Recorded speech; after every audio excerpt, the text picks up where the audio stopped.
धन्यवाद आपका। दीपेंद्र जी को विश्वास दिला रही है कि पार्टी ने इनको इतनी बार मौका दिया, अब ये प्रदीप नरवाल को चुनाव जिताने के लिए पूरी ताकत लगा देंगे।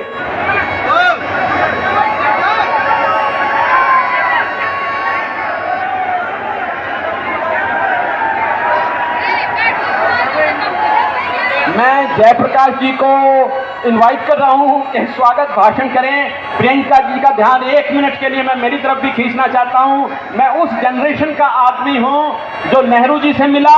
इंदिरा जी तो मेडिकल कॉलेज में हमारे हॉस्टल के पास ग्राउंड था, वहां पे उतरी। राजीव गांधी जी के साथ मैंने डॉक्टर ऑन ड्यूटी यहाँ पे भिवानी में आए थे 86 में वो किया, और आज आप भी हमारे यहाँ आई हैं, ये हमारे लिए एक बहुत खुशी की बात है। मैं आपका स्वागत करता हूँ और जयप्रकाश जी को इनवाइट करता हूँ कि स्वागत भाषण दें। साथियों,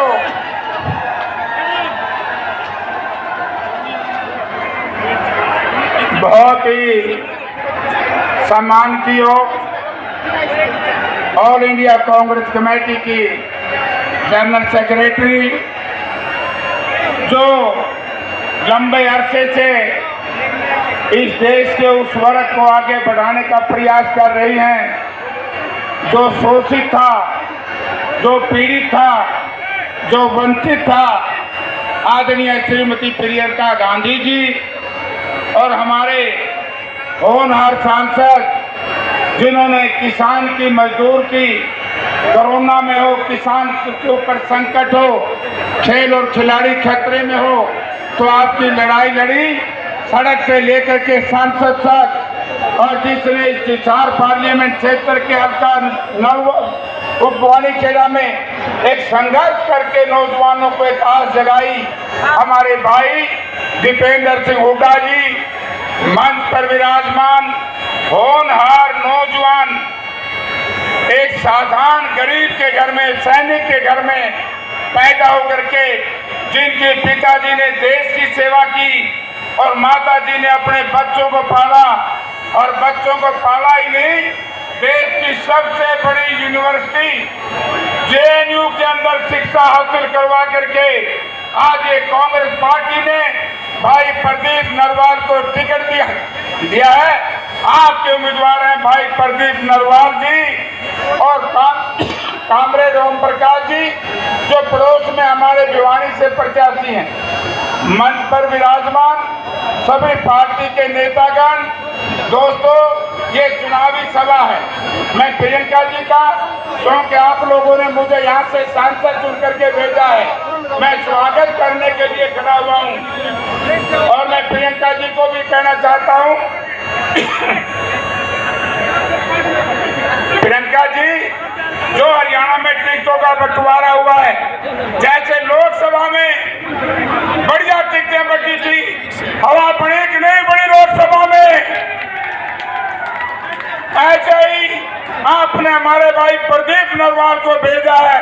साथियों, हरियाणा में कांग्रेस की सरकार जब बनेगी जब यहाँ से प्रदीप नरवाल जीत करके जाएगा। आज भाई इनके खिलाफ प्रचार करते हैं, पार्टी विरोधी गतिविधियां करते हैं।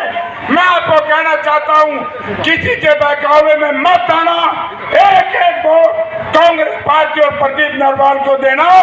आपका बहुत बहुत धन्यवाद। मैं रिक्वेस्ट करूंगा, हमारे प्रदीप नरवाल जो उम्मीदवार हैं, इतने प्रतिभावान, ऊर्जावान, एक विशेष हैं, कुछ दिनों में ही अपनी छाप उन्होंने जनता पे छोड़ी, वो अब गदा भेंट करें, प्रियंका जी को गदा भेंट करें और अपना वक्तव्य दें। Thank you very much.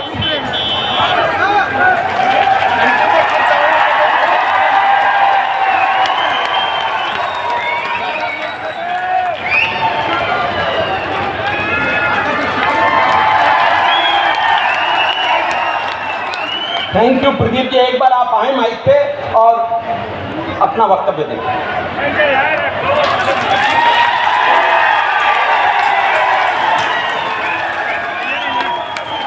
सबसे पहले भाई प्रदीप नरवाल, प्रदीप नरवाल, भाई प्रदीप नरवाल, प्रियंका गांधी, दीपेंद्र हुड्डा, जयप्रकाश, एक बार सभी साथी, आप सब लोगों ने, मेरी माताओं ने, मेरे बुजुर्गों ने मुझे बहुत सारा प्यार दिया है जो एक परिवार का सदस्य दे सकता है। तो सबसे पहले मेरे हाथ जोड़कर पूरे भवानी खेड़ा के जनता को नमस्कार।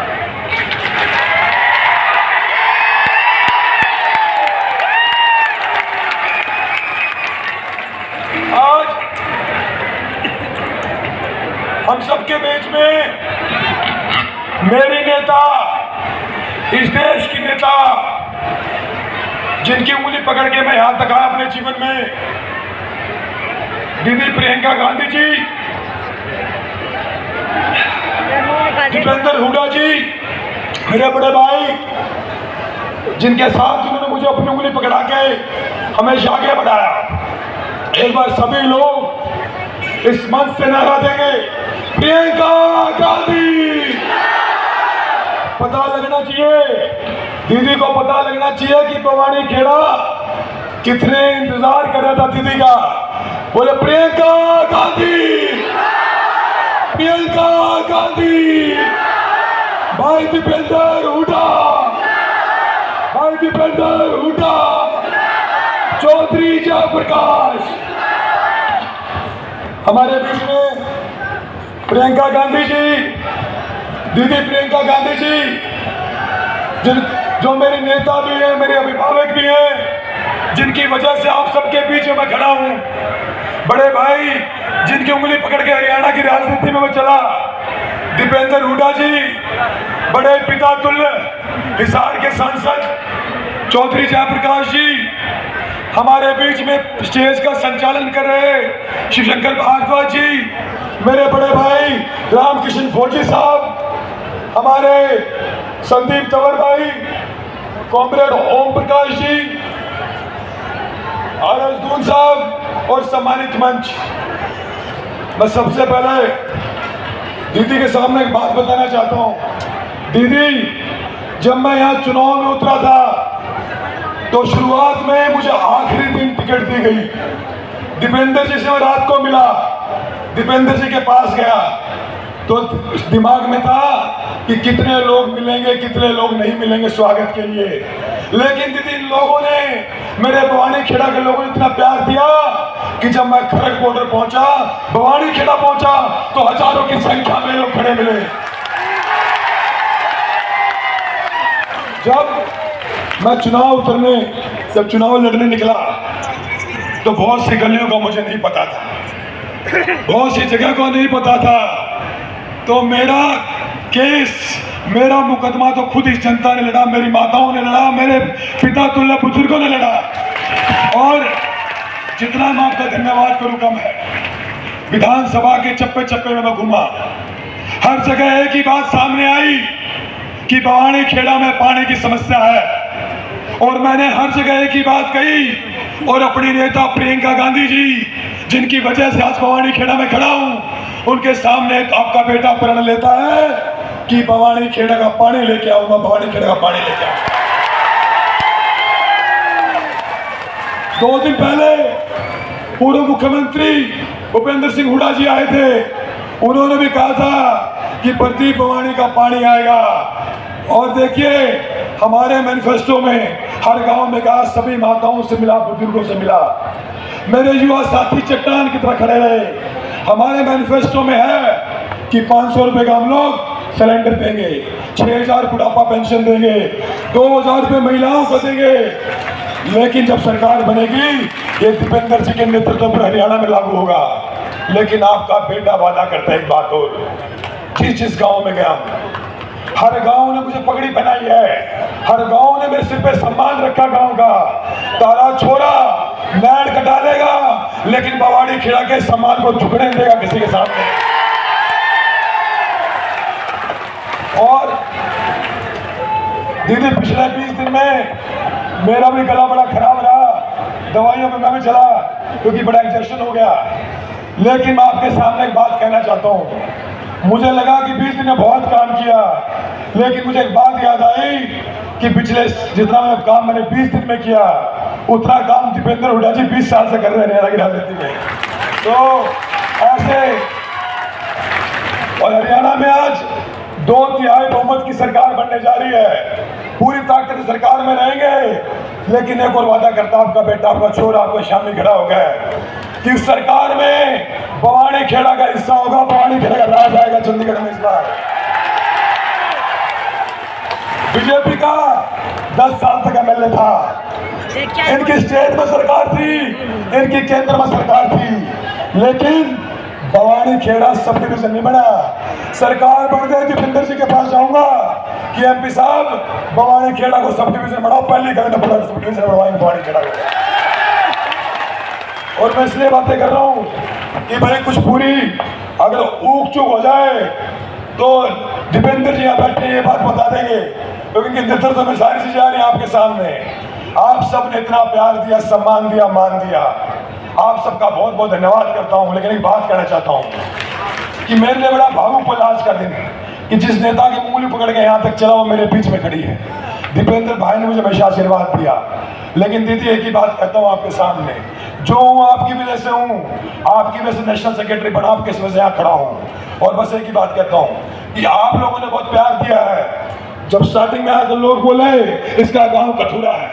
बस एक ही बात कहना चाहता हूँ सबको, कथुरा मेरी जन्मभूमि, उस पर भी गर्व है, लेकिन भवानी खेड़ा तारा छोरा की कर्म भूमि बनेगी और एक एक आदमी को कर्म करेगा तारा छोरा। अंत में सभी का बहुत बहुत धन्यवाद। और मेरी युवा साथियों, कुछ लोग ऊपर नहीं आ पाए, कुछ लोग नीचे खड़े सुन रहे मेरे को। तारा भाई यारा का यार है, चिंता नहीं करनी, सरकार आने दो। तारा भाई एमएलए को नहीं बने हैं, विधायक मेरे से पहले भी रहे हैं, विधायक मेरा पक्ष भी बनेंगे। ना मैं पहला विधायक, ना मैं आखिरी विधायक। ना मैं लड़ाई उस दिन जीता जिस दिन मैं दिल्ली तक टिकट लेकर आया, ना मैं लड़ाई उस दिन जीतूंगा जिस दिन एमएलए बन जाऊंगा। मैं लड़ाई उस दिन जीतूंगा जब तक सारे कहोगे भाई छोरा को ऊपर घर में हमने छोरा ने हमारा काम करके दिखाया है। तो सभी का समय कम है, आपका भी टेक ऑफ का टाइम, मुझे समय नहीं लूंगा मैं, तो मैं सबका बहुत बहुत धन्यवाद करता हूँ। दीदी का बहुत बहुत धन्यवाद करता हूँ कि आपकी वजह से एक फौजी का बेटा, एक आम घर का बेटा इस मंच पे खड़ा है, चुनाव लड़ रहा है। मैं दीपेंद्र जी का धन्यवाद करता हूँ कि आपने इतना मेरा साथ दिया की राजनीति में। एक बार फिर से नारा लगाएंगे, प्रियंका गांधी, प्रियंका गांधी। दीदी जितनी माताएं बहुत दिन से इंतजार कर रही थी, रोज मुझसे पूछती थी प्रियंका जी कब आएंगी, तो आज आपके बीच में बहुत लंबा नहीं खींचूंगा। बस आशीर्वाद के लिए, इस प्यार के लिए सबका दिल से धन्यवाद। ये छोड़ा आपका बीच में रहेगा, बयाने में रहेगा, भवानी खेड़ा में रहेगा, और हरियाणा में आदर्श विधानसभा बनाएंगे, नंबर 1 भवानी खेड़ा बनाएंगे। और दीपेंद्र जी के सामने कह रहा हूँ, चिंता ना करो, बड़ा भाई का आशीर्वाद मेरे सिर पर है। कलोई का पक्ष भवानी खेड़ा सब ताकत जाओगा। बहुत बहुत धन्यवाद।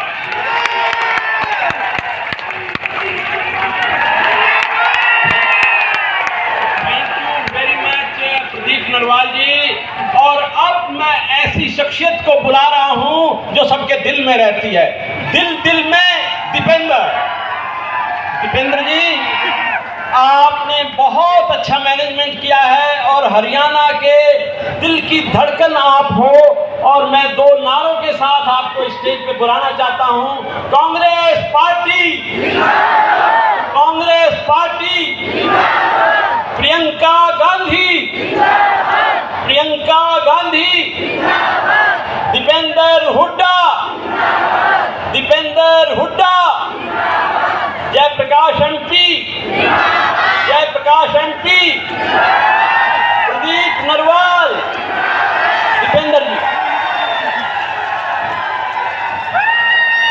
हमारे बीच में, हमारे इस हरियाणा में पहुंची पधारी हमारी एक ऐसी बहन जिन्होंने हमेशा आपके लिए संघर्ष किया है, हर लड़ाई में आपके साथ खड़ी रही हैं। जब किसान पे आँच आई, किसान आंदोलन में और लखीमपुर खीरी में दर्जनों किसानों को भाजपा सरकार की जीप के तले दबा दिया गया, कुचल दिया गया, तो सबसे पहले कोई वहां पहुंचा और 1 हफ्ते तक वहां पर बीजेपी सरकार की जेल में रहकर किसान की आवाज को बुलंद करने का काम किया। तो हमारी शेरनी जैसी बहन प्रियंका गांधी जी ने किया, वो आज आपके बीच में आई है।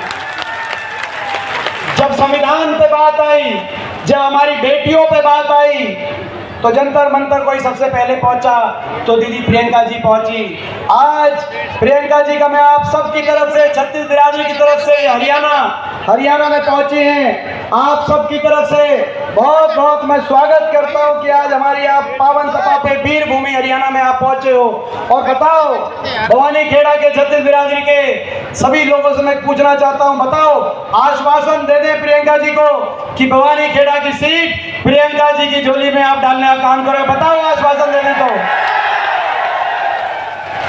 ये प्रदीप नरवाल हमारे भाई, यहाँ से जो हमारे प्रत्याशी हैं, हमारे बीच में हमारे भिवानी से कॉमरेड हमारे प्रत्याशी सीपीएम के ओम प्रकाश जी, हमारे बीच में पूर्व विधायक, पूर्व सीपीएस रामकिशन फौजी जी, मंच का संचालन कर रहे पूर्व विधायक डॉक्टर शंकर भारद्वाज जी, सम्मानित मंच।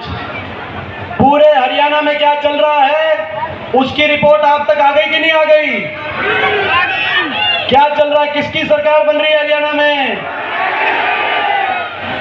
हरियाणा के कोने कोने से आज एक ही आवाज आ रही है, बीजेपी की दमनकारी सरकार जा रही है और कांग्रेस पार्टी की सरकार। और आज जिस जोश के साथ, जिस बड़ी संख्या में आप यहां पहुंचे हैं, आपने भी डिक्लेयर कर दिया, आज दृश्य साफ हो गया, भवानी खेड़ा हल्के ने ठाना है मेरे भाई प्रदीप को यहां से जिताना है। आज आपने क्लियर कर दिया, आपको मैं बधाई देता हूं। ये जीत, भवानी खेड़ा की जीत अकेले भाई प्रदीप की नहीं होगी। ये जीत जितनी प्रदीप की होगी उतनी आपके भाई दीपेंद्र की भी यहां से जीत होगी। आपने आज दिखा दिया, मैं आपका बहुत बहुत धन्यवाद करता हूं। ये समय आ गया बदलाव का। बीजेपी सरकार जिसने इतना नुकसान किया हरियाणा का, देश में नंबर 1 बना दिया बेरोजगारी में, हरियाणा प्रदेश को देश में नंबर 1 बना दिया महंगाई में, देश में नंबर 1 बना दिया अपराध में, देश में नंबर 1 हरियाणा को इस बीजेपी सरकार ने बना दिया अपराध में, भ्रष्टाचार, विकास की पटरी से उतार दिया हरियाणा प्रदेश को, हर वर्ग का अपमान किया, गरीब आदमी की सारी स्कीम बंद कर दी, चाहे 100 गज के प्लॉट की स्कीम थी, चाहे मकान की स्कीम थी, प्रॉपर्टी आईडी में, फैमिली आईडी में उलझा दिया गरीब आदमी को। 750 किसानों की जान की कुर्बानी लेने वाली ये सरकार साबित हुई। बाबा साहब भीमराव अंबेडकर जी के संविधान को अपने पैरों तले कुचलने वाली ये सरकार साबित हुई। और आपने देखा घमंड, इस सरकार में इतना घमंड, बीजेपी को भी पता चल गया था कि इनके सरकार इनकी जा रही है, तभी अपने मुख्यमंत्री को बदल दिया, अपने उप मुख्यमंत्री को बदल दिया चुनाव से पहले, लेकिन घमंड नहीं बदला। क्योंकि जब हमने यह पदयात्रा करी हरियाणा में और एक बात पूछी, सवाल पूछा बीजेपी से कि हरियाणा मांगे हिसाब, आपने हरियाणा का भट्टा इतना बुरी तरह क्यों बिठाया? 10 साल में बिठा दिया कि नहीं बिठा दिया भट्टा हरियाणा का बीजेपी ने? जब सवाल पूछा तो इन्होंने कहा कि हम जवाब नहीं देंगे क्योंकि हम बीजेपी हैं, हम तो घमंडी पार्टी हैं, हम तो इतना अहंकार है। हुड्डा साहब और कांग्रेस पार्टी हमसे हिसाब मांग रहे हैं, हम तो हिसाब नहीं देंगे, हिसाब लेंगे। अब समय आ गया आपके फैसले का। जिस दिन बटन दबे, भवानी खेड़ा वालों, जिस दिन बटन दबे 5 अक्टूबर को इतनी तेज बटन दबाना, इतनी जोर से बटन दबाना कि दिल्ली तक ये आवाज जाए कि बीजेपी वालों, आपने जो कहा कि हिसाब नहीं देंगे 10 साल की दुर्दशा का, कहीं और देश में शायद बिना हिसाब दिए काम चल जाता हो, लेकिन यहां नहीं चलेगा क्योंकि ये हरियाणा है प्रधान, है कि नहीं है हरियाणा? अब भाई हम कहना चाहते हैं प्रदीप जी को, आप यहाँ से प्रदीप जी को बड़ा आशीर्वाद देकर आप चंडीगढ़ भेजने का काम करें। मैं आदरणीय प्रियंका जी के आशीर्वाद से कहना चाहता हूँ, चंडीगढ़ आप भेजना, खाली हाथ चंडीगढ़ से हम वापस नहीं आने देंगे। प्रदीप जी के बारे में मैं कहना चाहता हूँ। और जो भी प्रदीप भाई कह रहा था कि भवानी खेड़ा में सब तहसील बने, सब डिवीजन, सब भवानी खेड़ा में सब डिवीजन बने और सब डिवीजन भवानी खेड़ा में बने और पानी आए, प्रदीप भाई। और एक और मैं बता दूं, आपको पता है ये प्रदीप भाई और हम एक गांव से हैं दीदी, हमारा गांव भी एक है, हम एक गांव से हैं, लेकिन क्योंकि साथ लगता इसका हल्का है लेकिन वो हल्का ओपन है, तो आज यहाँ से आपने कांग्रेस पार्टी ने प्रदीप को अवसर देने का काम किया। मैं बधाई देता हूँ इस नौजवान को। इन नौजवान ने जिस ईमानदारी से ये चुनाव लड़ा है, 36 बिरादरी का मान सम्मान जिस तरीके से इन्होंने किया है, और बताओ भवानी खेड़ा वालों, प्रदीप मेरे भाई ने 20 दिन में सिस्टम घुमा दिया कि नहीं घुमा दिया भवानी खेड़ा का? और ये जो सिस्टम इन्होंने घुमाया है, 8 अक्टूबर के बाद जब ये चंडीगढ़ जाएंगे, भवानी खेड़ा हल्के के विकास के काम के लिए मीटर प्रदीप और हम मिलकर खींच लेंगे मीटर, ये आपको विश्वास दिलाते हैं। भवानी खेड़ा में पहली कैबिनेट मीटिंग कांग्रेस पार्टी की जब होगी, प्रियंका जी के आशीर्वाद से भाई सब डिवीजन भी आपका बनवाएंगे और पानी भी भवानी खेड़ा के अंदर पहुंचाने का काम करेंगे। और भी जो कोई बात होगी प्रदीप, आपकी बात में कोई कमी कसर नहीं छोड़ेंगे। तो भाई बताओ, ये फैसला है, आज हमारे आई की मान सम्मान रखोगे, एक एक वोट दोगे तो एक बार हाथ खड़ा करके दीदी के सामने बताओ। जो 5 तारीख बीजेपी फारिग, ये तय।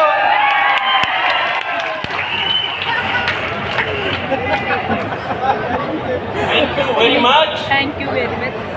Please.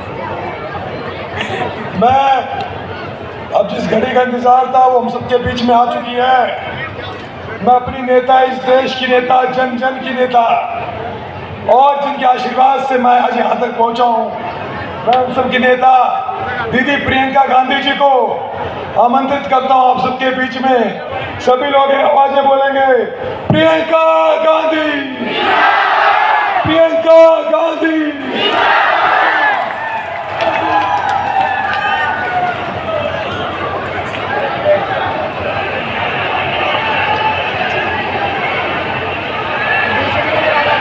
Ram Ram.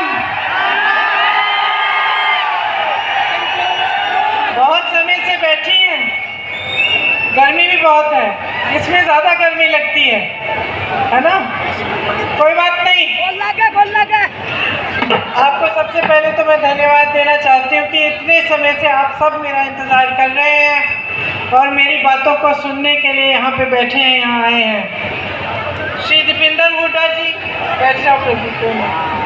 Dipendra Hooda ji, Pradeep narwhal जी, श्री जयप्रकाश जी, श्री शिवशंकर भारद्वाज जी, श्री ओम प्रकाश जी, श्री रामकृष्ण फौजी जी, श्री संदीप तनवर जी, श्री मनमोहन भूटानिया जी, धीरज गुज्जर जी, मनीष यादव जी, चेतन चौहान जी, तौकीर आलम जी, यूपी के भी मेरे कुछ साथी यहाँ विदित दिख रहे हो आप, विजय जी, और बाकी यहाँ के जो हरियाणा के पदाधिकारी हैं, नेतागण हैं, जो मंच पर आसीन हैं, सबका इस मीटिंग में आज बहुत बहुत स्वागत।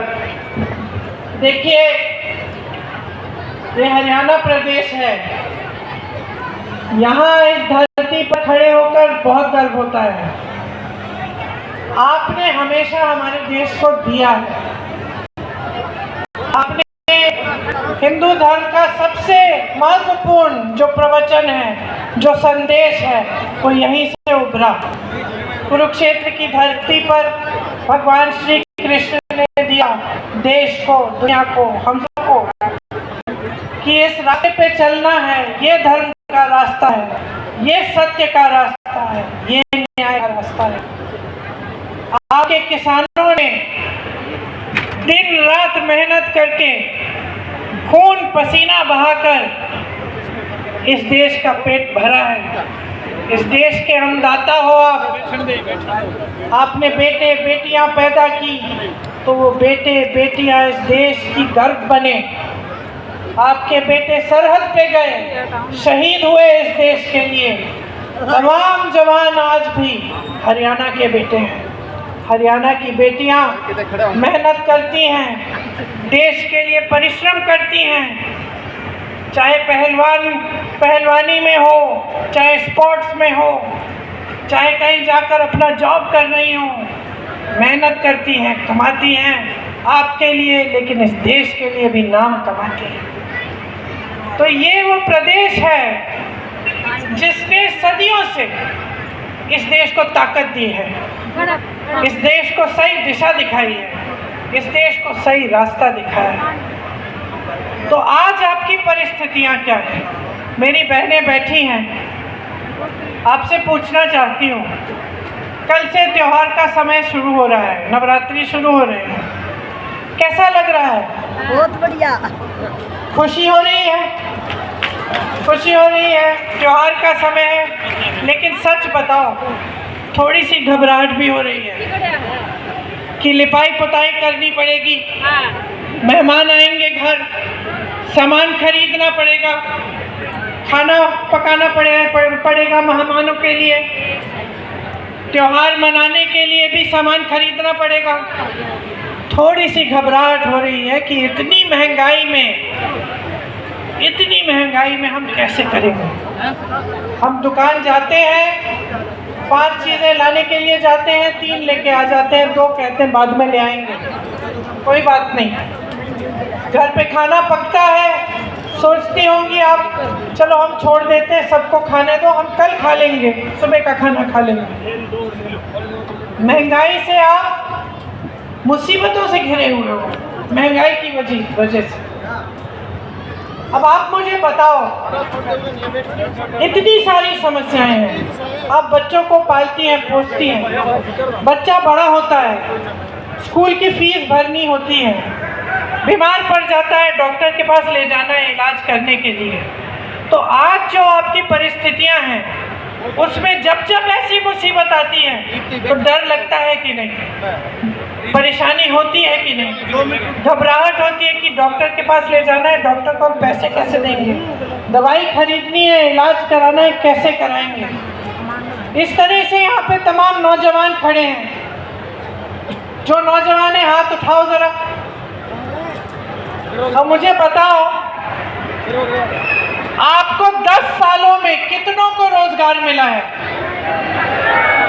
नहीं मिला है। आप में से कितने ऐसे नौजवान हैं जिन्होंने भर्ती के लिए पेपर किए हैं? ये ट्यूशन की फीस देनी पड़ी, माँ बाप को ट्यूशन के पैसे इकट्ठे करने पड़े। आपको मालूम होगा हरियाणा में 30 पेपर लीक हुए हैं, 30। और इसमें क्या होता है, आप पेपर देते हो, पेपर लीक होता है, आपकी भर्ती नहीं होती।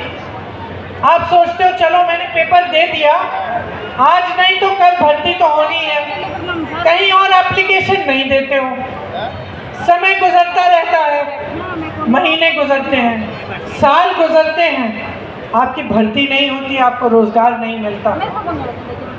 रोजगार नहीं मिलता तो नौजवान क्या करता है? भटकता है।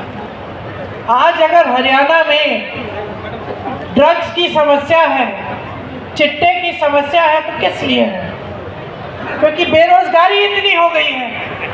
और ड्रग्स की माफियाओं को संरक्षण देने वाले कौन हैं?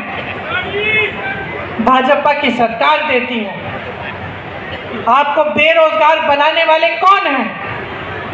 भाजपा के नेता हैं जो स्कैम पे स्कैम कर रहे हैं। पूरी लिस्ट है स्कैमों की, जहां आप देखें वहां पे घूस या स्कैम।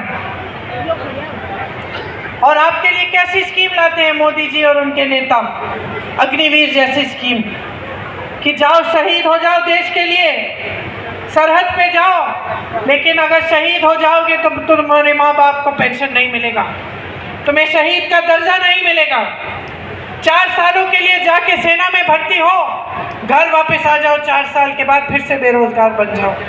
ये तोहफा मिल रहा है आपको अपनी वफादारी के लिए और इस बात के लिए कि आपने अपने बेटों को शहीद किया इस देश के लिए। ये मिल रहा है आपको। यहाँ के किसानों को देखिए, यहाँ मेरे किसान भाई भी होंगे, किसान बहन भी होंगी, दिन रात मेहनत करते हो। एमएसपी मिलती है? एमएसपी तक नहीं मिलती। मोदी जी ऐसे कानून लाते हैं जिससे उनके बड़े बड़े उद्योगपति मित्र अडानी जी, अंबानी जी का ही फायदा होता है। वो कानून कैसे थे? वो कानून ये था कि अगर कोई बड़ा उद्योगपति आकर आपकी जमीन ले ले तो आप मुकदमा भी नहीं लड़ सकते, सिर्फ डीएम के पास फैसला होगा आपका। बताइए, बड़ा उद्योगपति, इतनी शोहरत, इतने पैसे, इतने साधन, और आप जाकर डीएम के पास जाएंगे उनसे लड़ने के लिए अपनी ही जमीन के लिए। ये थे कानून। ये कानून लाने का काम कौन कर रहा था? मोदी जी कर रहे थे, भाजपा के नेता कर रहे थे।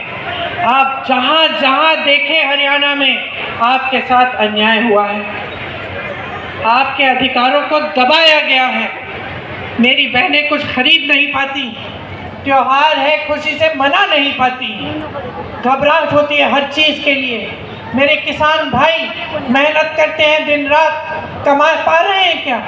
बताइए, आपकी कमाई पूरी हो रही है कि नहीं? नहीं हो रही है।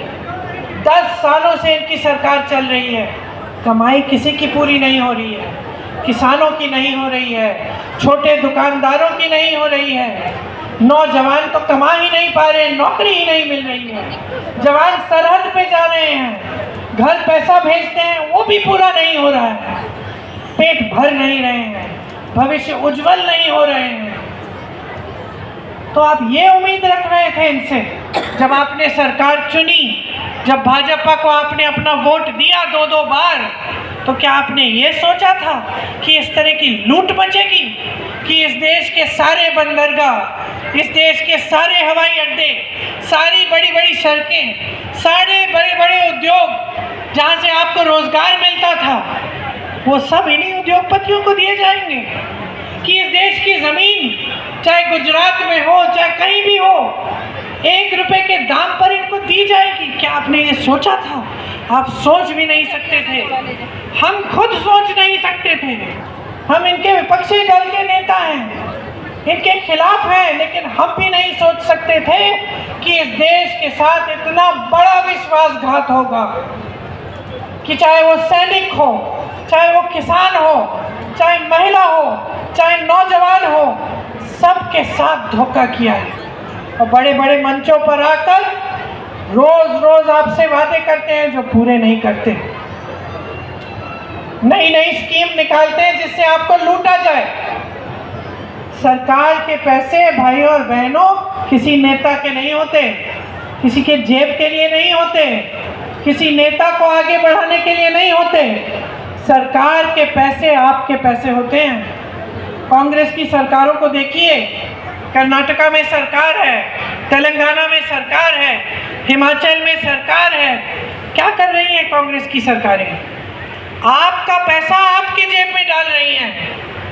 महिलाओं को हर महीने कुछ पैसे देके, पेंशन, पुराना पेंशन दिलवा के, ऐसी स्कीम लाके जिससे आपको आपके पैसे मिले, आप अपने पैरों पे खड़े हो जाएं, किसानों को एमएसपी दिलवा के।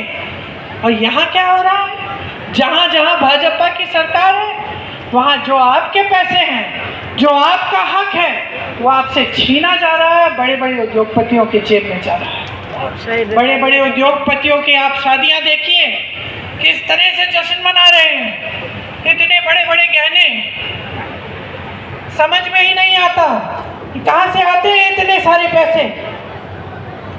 और यहाँ आप अपने बेटों की शादी करनी होती है, बेटी की शादी करनी होती है, तो क्या करते हैं आपको कर्ज लेना पड़ता है और जिंदगी भर मेहनत करते रहिए।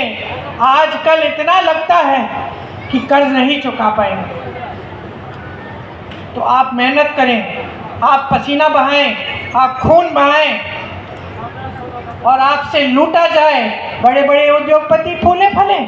मैं ये नहीं कहती हूँ कि उद्योगपतियों की जगह नहीं है, इस देश में उनकी भी जगह है। हाँ, बनाए, फैक्ट्री बनाए, उद्योग बनाए, रोजगार दिलवाएं, देश को आगे बढ़ाएं। लेकिन ये तो गलत बात है ना कि 16 लाख करोड़ रुपए, इतने हैं कि मैं भूल जाती हूँ कि लाख है कि हजार। 16 लाख करोड़ रुपए कुछ गिने चुने उद्योगपतियों के माफ हो जाते हैं, माफ हो जाते हैं बहनों और भाइयों। लेकिन जब किसान कर्ज उठाता है तो अपने उद्योग को बड़ा करने के लिए नहीं उठाता कि मेरी 10 फैक्ट्रियां हैं, चलो मैं एक और खोल लेता हूँ। जब किसान कर्ज उठाता है, कर्ज लेता है, तो अपनी बेटी की शादी के लिए लेता है, अपनी माँ की इलाज के लिए लेता है, अपने बेटे के फीस भरने के लिए लेता है, उसका कर्ज माफ नहीं होगा। उसका कर्ज माफ करने की बात होती है तो ये लोग कहते हैं पैसे नहीं है। पूरी मीडिया से कहलवाते हैं कि कांग्रेस पार्टी जैसी स्कीम है, ये लोग कहते हैं कि कर्ज माफ करेंगे, ये लोग कहते हैं कि आपको पैसे दिलवाएंगे, ये लोग कहते हैं कि महिलाओं को हर महीने कुछ देंगे। झूठ है, पैसे ही नहीं है इसके लिए। तो मैं इनसे पूछना चाहती हूँ, अगर पैसे नहीं हैं, अगर हमारी स्कीमों के लिए पैसे नहीं हैं, अगर किसानों के कर्ज माफ करने के लिए पैसे नहीं हैं, अगर महिलाओं को पैसे देने के लिए पैसे नहीं है सरकार के पास, तो आपने इतने बड़े बड़े उद्योगपतियों के लाखों करोड़ रुपए माफ कैसे कर डाले? इसका जवाब नहीं है इनके पास। बहनों और भाइयों, यहाँ पे आपकी तमाम समस्याएं हैं। आप चाहते हैं कि आपको उपमंडल का दर्जा मिले, कि यहाँ की जो सुंदर नहर है इसमें से इसका जो पानी का टाइम है ये बढ़े, ताकि आप अपनी सिंचाई करा सके खेतों की अच्छी तरह से। लेकिन कुछ नहीं हो रहा है आपके लिए। यहाँ पे सिर्फ परेशानियाँ ही बढ़ती जा रही हैं। भाजपा ऐसी स्कीम लाती है जिसमें फैमिली का आईडी कार्ड है। अब मैं मिली थी कुछ परिवारों से, कह रहे थे सबका नाम लिखना है आईडी में, और लिखते लिखते एक छोटी सी गलती हो गई तो उसको बदल नहीं सकते, फिर कहते हैं ये काम ही नहीं करेगा। और दूसरा, परिवार में जितने भी सदस्य हैं सारे सदस्यों के नाम लिखने हैं, आमदनी लिखनी है। कई ऐसे परिवार हैं जिसमें मान लो महिला नौकरी नहीं कर रही है, उसकी आमदनी नहीं है, उसके लिए 10,000 रुपये लिख दिए, और जोड़ के पूरे परिवार की आमदनी बढ़ा दी। अब जब वो बेचारी महिला गई अपने बच्चों की भर्ती कराने सरकारी स्कूल में, कह दिया कि नहीं कर सकते, क्योंकि देखो तुम्हारा ये आईडी कार्ड है, इसमें तुम्हारे परिवार की आमदनी बहुत ज़्यादा है, तुम्हें ये मुफ्त शिक्षा नहीं मिल सकती।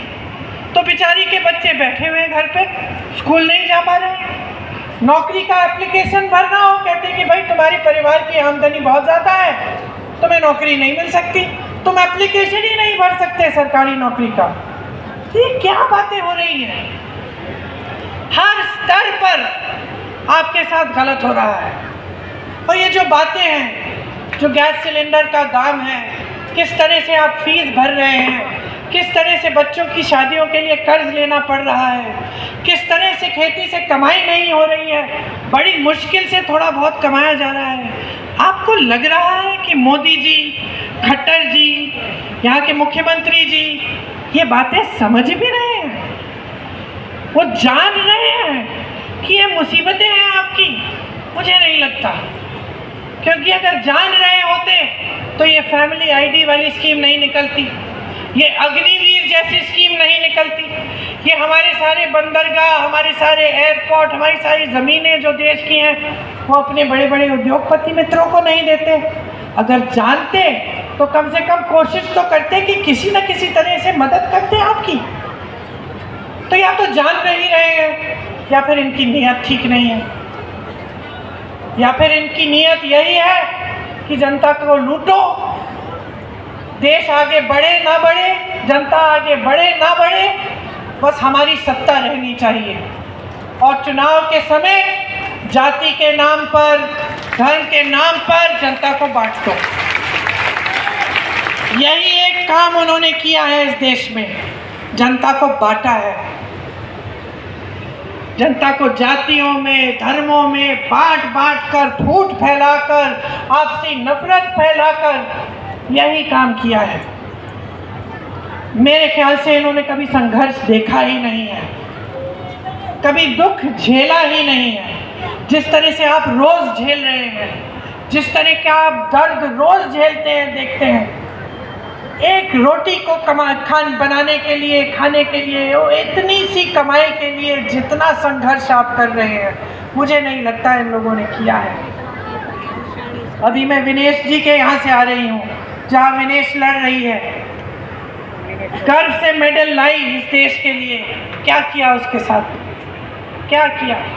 जब संघर्ष कर रही थी, न्याय मांग रही थी, तो मुंह फेर दिया। जब मेडल लाई तो घर बुलाया, चाय पिलाई, फोटो खिंचवाई अपने साथ मोदी जी ने।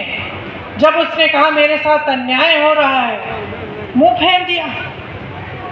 मोदी जी की पुलिस उसको खींचती है, उसके बाल नोचती है, उसकी पिटाई करती है। उसकी वो लड़की जिसने इतनी मेहनत की इस देश के लिए, इस प्रदेश के लिए, और जब जब चुनाव आता है फिर ये लोग फिर से बदल देते हैं, सारी बातें बदल देते हैं, अपना भेष बदल देते हैं। तो आप समझिए आपके साथ क्या हो रहा है। आप समझिए कि बदलाव की शक्ति आपके हाथों में है। आज अगर आप एक ऐसी सरकार चाहते हैं जो आपके लिए काम करे, तो आप आसपास देखिए, मेरी बातों पे भी मत जाइए, देखिए कि संघर्ष करने वाला कौन है।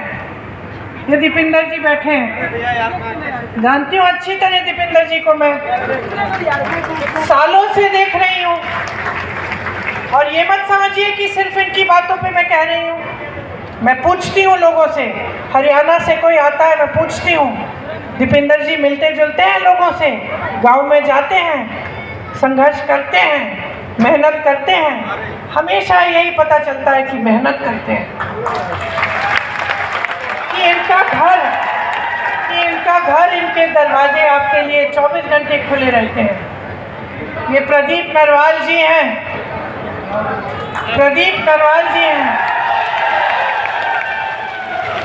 मेरे साथ बहुत काम किया है यूपी में, और देखिए जो मेरे साथ काम करता है वो 24 घंटे काम करता है। मैं नींद सोने ही नहीं देती, 3 बजे तक 4 बजे तक काम करते, फिर से 7 बजे सुबह उठो चलो काम पे। सारे बैठे हैं, सब जानते हैं, आपको बताएंगे। तो मेहनती लड़का है, संघर्ष किया है इसने भी, साधारण परिवार का लड़का है। हाँ, आपको नया नया लगता होगा, लेकिन आपके हर गली में आएगा। मैं जानती हूँ इस चुनाव के दौरान भी आया होगा, गांव गांव तक पहुंचा होगा।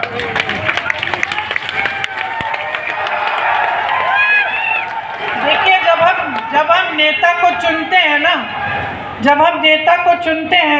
तो जो 2-4 चीज़ें मन में रखनी चाहिए कि इसने अपने जीवन में क्या क्या किया है, क्या जनता की सेवा की है, संघर्ष किया है, इसकी क्या कहानी है।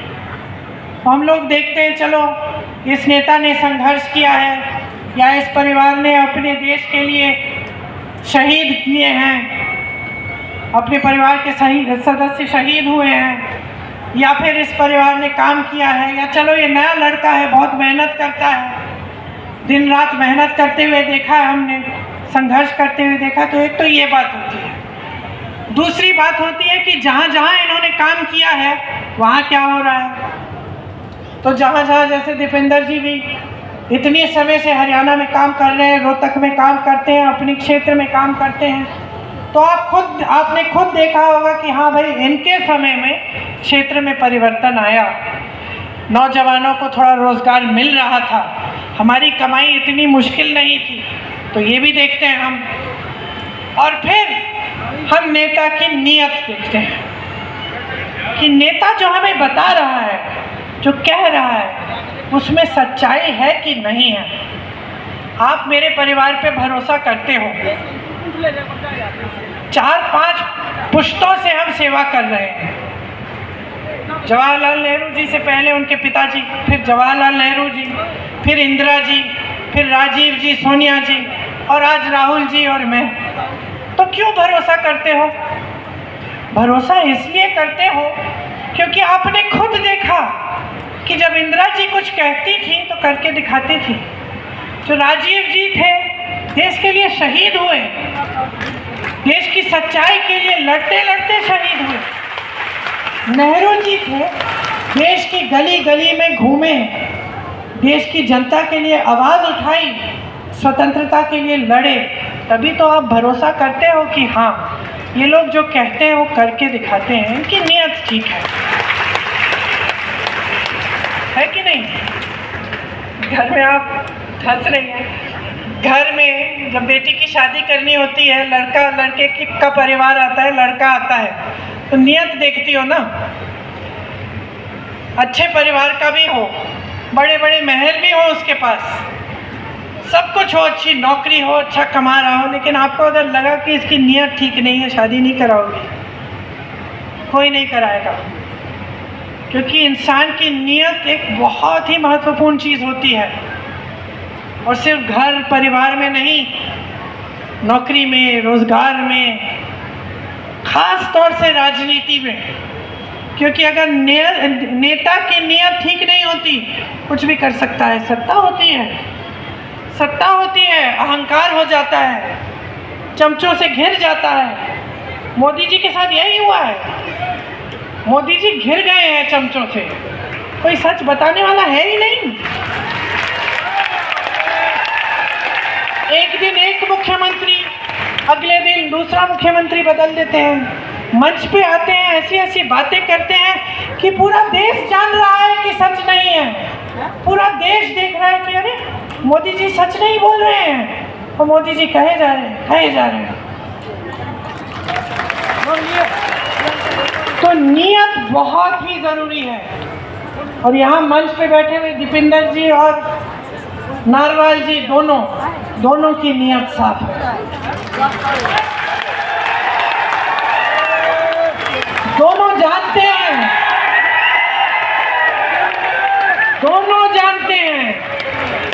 कि राजनीति का मतलब है सेवा, राजनीति का मतलब है समर्पण, राजनीति का मतलब है कि हमारा भगवान सिर्फ एक है, ये देश है, इस देश की जनता है, आप ही भगवान हो हमारे। ये नियत होनी चाहिए नेता की। और हाँ, मंच पे खड़े होकर नेताओं की आदत होती है कुछ भी बोल सकते हैं, बोल देते हैं। आपको पहचानना पड़ेगा कि सच कौन बोल रहा है, आपको अनुमान लगाना पड़ेगा कि आपके साथ विश्वासघात कौन करता है और सच्चाई कौन बोलता है। अब जैसे इस चुनाव में कांग्रेस पार्टी कह रही है कि हरियाणा में अगर हमारी सरकार आएगी तो बुजुर्ग, दिव्यांग और विधवा पेंशन जो है उसको हम 6,000 रुपये महीने करेंगे। अब आप कहोगे अच्छा, बहुत अच्छी बात है, लेकिन कैसे करोगे? तो हम आपसे कहते हैं कि जहाँ जहाँ हमारी सरकारें हैं, हमने गारंटी दी थी चुनाव से पहले, अलग अलग गारंटी अलग अलग प्रदेशों में। कहीं पे महिलाओं के लिए हर महीने कुछ पैसे हैं, कहीं पे स्वास्थ्य की सुविधाएं हैं। किसी को भी फ़ोन लगा लीजिए उस प्रदेश में, पता करिए कि वाकई कांग्रेस पार्टी के जो ये गारंटी थी, कांग्रेस पार्टी कर रही है कि नहीं, और आपको पता चलेगा कि करके दिखा रहे हैं। तो इसका मतलब है कि जो हम इस मंच पे कह रहे हैं वो भी हम करके दिखाएंगे। मेरी बहनें यहाँ बैठी हैं, बहनों देखो, चाहे गांव की महिला हो चाहे शहर की महिला हो, हम सबसे ज़्यादा मेहनत करते हैं। अब जैसे मैं भाषण दे रही हूँ, यहाँ से घर जाऊँगी और घर जाके आराम से थोड़ी लेटूँगी, देखूँगी कि भाई खाना क्या पका है, घर में खाने के लिए कौन कौन है, बेटे ने खाया है, पति ने खाया है, सब कुछ ठीक है, सफाई हो रही है। रसोई में चली जाऊँगी कि भाई देखिए कि क्या सफाई हो रही है, ये सब चीज़ें करेंगे और हम अंत में सोएंगे जब सब सो गए। आपके परिवारों में तो और भी संघर्ष है। आप जहाँ जहाँ खेतों में भी अगर दिन में काम करेंगी, धूप में काम करेंगी, थकी हुई आएंगी घर, खाना तो पकाना है ना अपने। बच्चा बीमार है, देखभाल तो आपने ही करनी है, सबको खिलाना है, सबकी जब सब अच्छी तरह से आराम कर रहे हैं तभी आराम करोगे। लेकिन आपकी इस मेहनत को पहचानने वाला कोई नहीं है। तो बाहर जाके 12 घंटे काम करोगे, कमा लोगे, घर में 12 घंटे काम करोगे, कमाई नहीं है। कमाई में हमें प्यार मिलता है, परिवार वालों का आदर मिलता है। लेकिन कांग्रेस पार्टी कह रही है हम इस परिश्रम को, इस मेहनत को भी हम पहचानना चाहते हैं। तो जो गृहस्थ महिला है, हम हर महीने उसको 2,000 रुपये देना चाहते हैं, ताकि थोड़ी सी आपकी भी बचत हो जाए, आपके अपने पैसे हो। आपको कुछ खरीदना है नाती नातिन के लिए, पोती पोते के लिए, या अपने लिए कुछ छोटी मोटी चीज़ लेनी है तो आपको सहूलियत हो। इसीलिए हम ये स्कीम लाना चाहते हैं। ये स्कीम जहाँ हमारे प्रदेश है वहाँ लागू है। आपको आज 1200 में सिलेंडर मिल रहा है, हम 500 में दिलवाएंगे।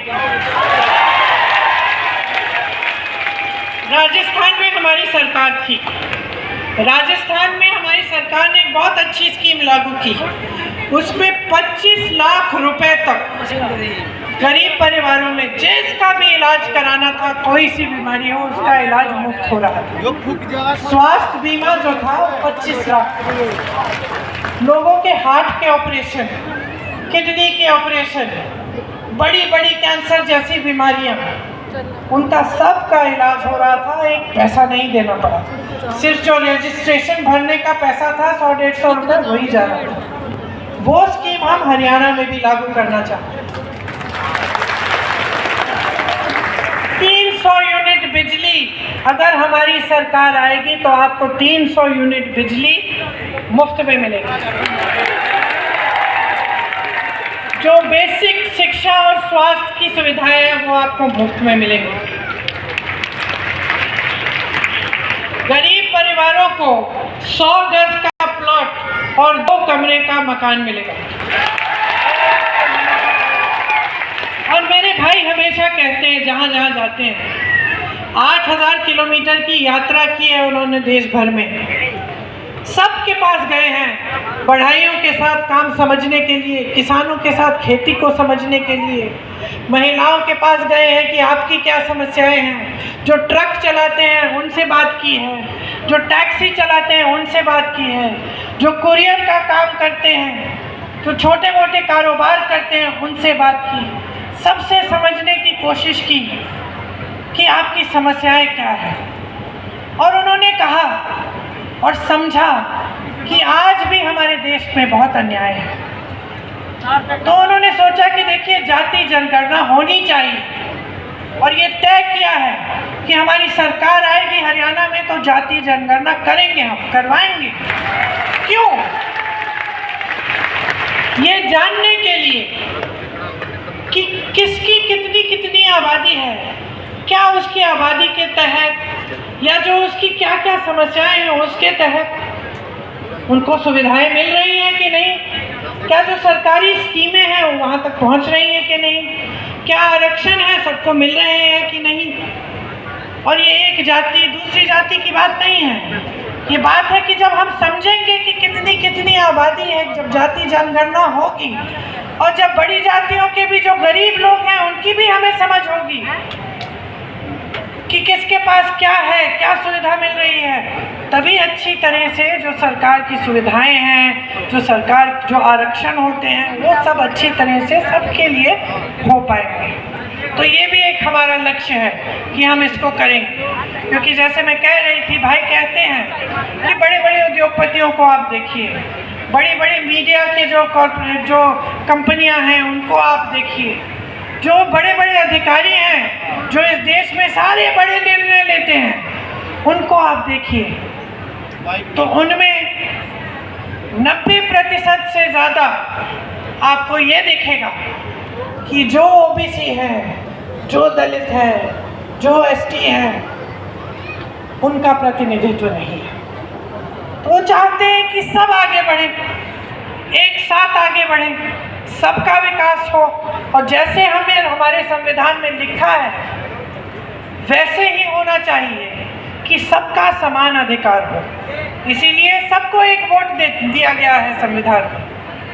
और आज भाजपा के नेता, बड़े से बड़े नेता मोदी जी की तरह, उनके मंत्रियों की तरह पिछले चुनाव में क्या फैलाने लगे कि संविधान को बदलेंगे, कि उनको सत्ता फिर से मिलेगी तो संविधान को बदलेंगे। इसका मतलब है कि आरक्षण को कम करेंगे, इसका मतलब है कि ये जो सारी लैटरल एंट्रियां हैं वो बढ़ेंगी। जैसे सेना में अग्निवीर करना चाहते हैं उसी तरह से अलग अलग उद्योगों में ठेकेदारी पे काम दे रहे हैं ताकि आपको पूरी सुविधाएं नहीं मिले, आपको आरक्षण नहीं मिले। तो अगर आपको न्याय चाहिए, आपको ऐसी सरकार चाहिए जो आपके लिए नीतियां बनाए, किसी बड़े उद्योगपतियों के लिए नहीं, अपने मित्रों के लिए नहीं, जो आपके लिए नीतियां बनाए, जिससे आपको अच्छी सुविधाएं मिलें, जिससे आपका जो पैसा है, आपकी जो संपत्ति है इस देश की, वो आपके जेब में जाए, तो आप कांग्रेस को समर्थन करिए। प्रदीप जी आपके लिए दिन रात काम करेंगे। दीपेंद्र जी आपके लिए समर्पित रहे हैं, समर्पित रहेंगे। और हम सब तो हाजिर ही हैं, पुश्तों से आप देख रहे हैं। आपके लिए दिन रात एक करना हमारे लिए एक सौभाग्य है। आज श्राद्ध का आखिरी दिन है, कल से नवरात्रि शुरू होंगी। आप सबको बहुत बहुत शुभकामनाएं। मेरी आशा है कि अब नवरात्रि की शुभ अवसर पे ही अगले कुछ दिनों में आप अपना वोट डालने जाएंगे, तो आप कांग्रेस को